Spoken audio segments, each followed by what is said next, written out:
তো এই গাইজ কেমন আসলে আশা করছি ভালো আছো। তো গাইজ আজকের একটা বললাম না পরের দিন আমাদের ব্লগ নিয়ে আসবো। ধামাকাদার ব্লগ আনতে আমাদের ধামাকাদার গাড়িতে উঠতে হলে এই যে কত নড়াচড়া করছে দেখতেই পাচ্ছ গাইজ। সো অনেকক্ষণ ঘোরাঘুরির পর গাইজ আমরা ফাইনালি চলে এলাম মেট্রোপলিতে কি করতে আসেন বুঝতেই পারছো গাইজ। তো হ্যাঁ তোমরা ঠিকই ভেবেছো, আমরা ক্যামেরায় নিতে এসেছি। সো এই যে দেখতে পাচ্ছ বুকিং করা হয়ে গেছে, এই যে রনে মোটামুটি গোছাগুছি করছে, সব দেখা দেখি করছে। তো সব কমপ্লিট হওয়ার পরে আমরা ক্যামেরা দুটো নিয়ে নিলাম ফাইনালি।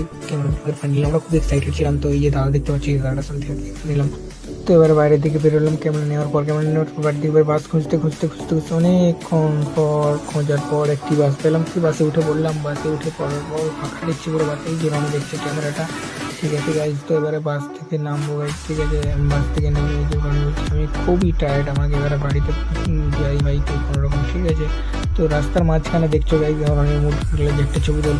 ঠিক আছে, ছবি তুললাম। তো দেখো গাইজ পাশের ছবিটা দিয়ে দিচ্ছি, কেমন লাগছে ছবিটা তুলে জানিও।